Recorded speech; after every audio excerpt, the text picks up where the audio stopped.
welcome back to Business Morning here live on Channels Television. So, the IMF and World Bank meetings ended on Sunday in Bali, Indonesia, where yours humbly was actually present. And here's what we brought back in terms of what the acting Minister of Finance, Mrs. Zainab Ahmed, is saying about the fallout of the sessions that she attended in terms of the proceedings that she participated in, the discussions that she had with the IMF, Ms. Christine Lagarde, who is the CEO of that multilateral institution, and of course the World Bank in person of Mr. Young Kim, I beg your pardon.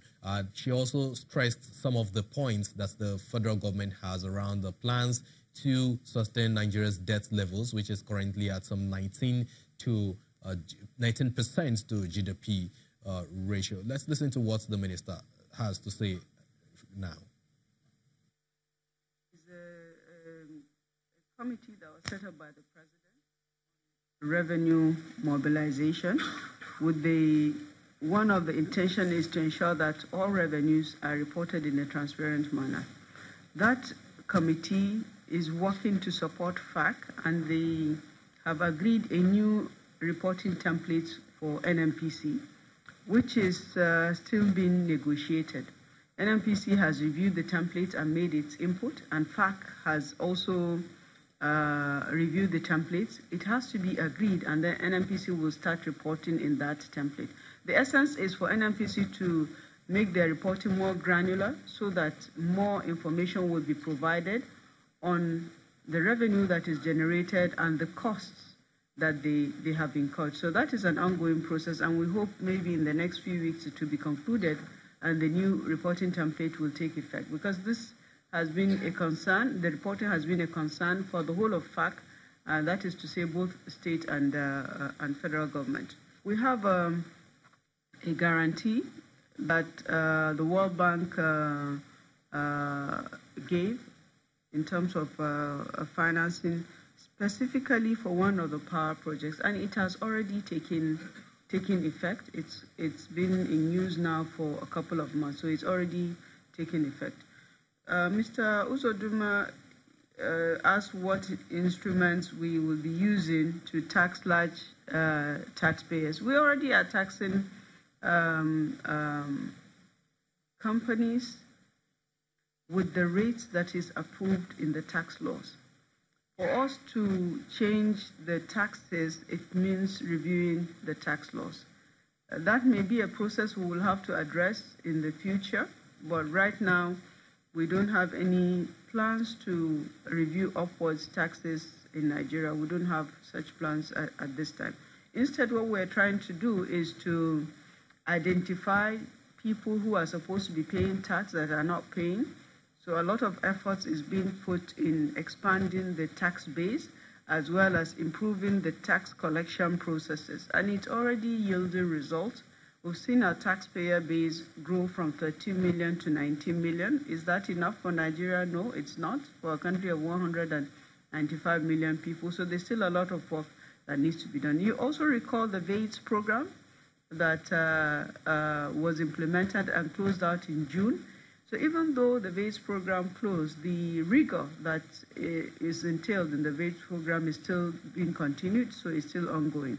So we're identifying people who are supposed to be paying taxes and are not even in the tax net and bringing them in. We're identifying people that are underpaying their taxes and pursuing them to pay the correct taxes. So we don't have any plans at this time to increase taxes. The discussion we had with the IMF Managing Director included the concerns around what is going to happen to the economy because of the elections. So what we did was we assured them that we have directives by the president to focus on the economy. There are a few key functions within government that have been directed to focus on working to sustain the growth that we have in our economy and not to be distracted by the election processes. So some of us are actually just focusing on the economy. And the IMF was comforted by that, and they said that's a good strategy to do.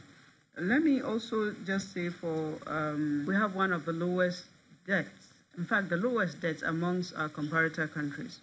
So what we have is a revenue problem, and we need to work to increase our revenues to ease our debt service obligations.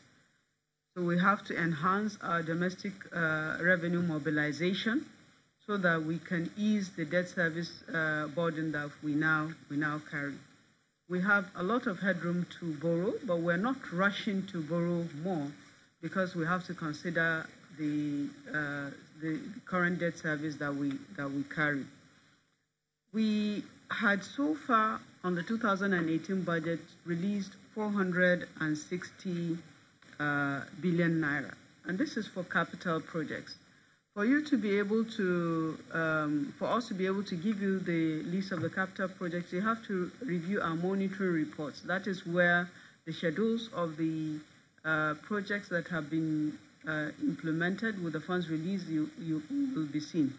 But subsequently, we're looking at also the possibility of going forward that when we release capital projects, we will clearly determine which projects the funds are released with. Going forward, we want to do that to enable you start doing the supporting us in the monitoring from the beginning, not after the funds are utilized as is currently obtaining.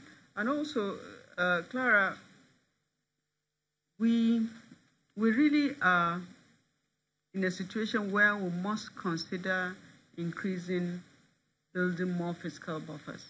Because even though the global economy is growing positively upwards, but there's still a lot of fragility in a lot of countries, including our own.